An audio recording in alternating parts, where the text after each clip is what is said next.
Next 10 ইয়ার্সে তোমার যতগুলো movie হবে তার প্রত্যেকটা নায়িকা আমি হব। আমি আমার জগৎটাতেই আছি, সারাদিন স্ক্রিপ্ট পড়তেছি, আয়নাতে দাঁড়িয়ে নিজে নিজে প্র্যাকটিস করতেছি। আমি আসলে এখনো আর্টিস্ট হিসেবেই আছি, দরদ থেকে বের হতে পারি নাই। দরদ যেদিন রিলিজ হয়েছে, প্রথম শো যখন দেখেছি, তখন প্রথমত আমি যতটা টেনশনে ছিলাম যে আমাকে বিগ স্ক্রিনে কেমন লাগবে, বাট প্রথমবার দেখার মতো মনে হয়েছে যে না, ভালোই লাগছে আর কি। আর দর্শকেরও হচ্ছে যে অ্যাপ্রিসিয়েটটা ছিল আমার প্রতি, আমার ক্যারেক্টারটা নিয়ে অডিয়েন্সও খুব অ্যাপ্রিসিয়েশন করেছে। না, আমি আর্টিস্ট, সো আমাকে যে কোনো ক্যারেক্টারেই হচ্ছে মানে ওন করতে হবে।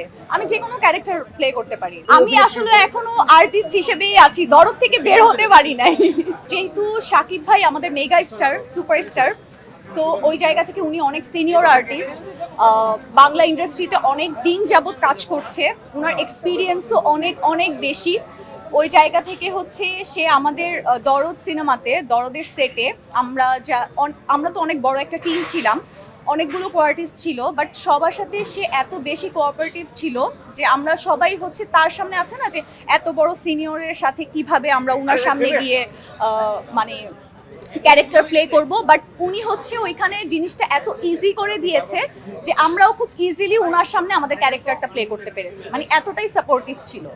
40% বেশি গ্লো, বিশ্বের 1 নম্বর গ্লো ক্রিম, নতুন Glow and Lovely. She is very nice because এটা ফার্স্ট টাইম যে সে বাংলাদেশি সিনেমা করছে।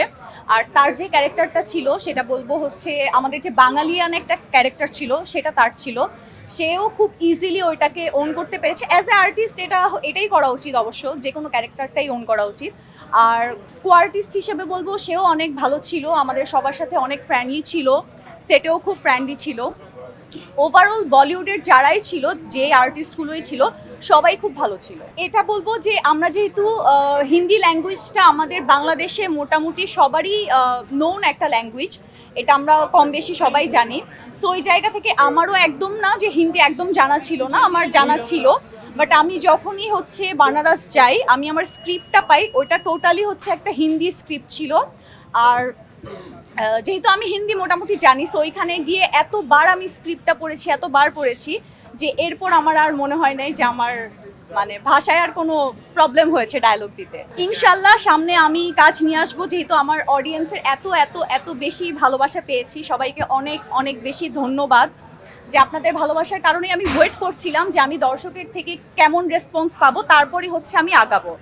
আর নিজেকে একটু প্রিপেয়ারও করছি, যেহেতু এটা বিগ স্ক্রিনের ব্যাপার, সো নিজেকেও রেডি করছি। ইনশাল্লাহ সামনে যখন কাজ নিয়ে আসবো আপনাদের সবার সাথে শেয়ার করবো। না, ওরকম আসলেও আমরা সেটে মানে আমরা কি স্পেশালি আমি মানে যেহেতু প্রথম মুভি, এটাই ট্রু, এত বেশি নার্ভাস, তারপর এত সিনিয়র কো আর্টিস্ট, তারপর হচ্ছে বলিউডের আর্টিস্ট, আমার প্রত্যেকটা সিনই কিন্তু তাদের সাথে ম্যাক্সিমাম।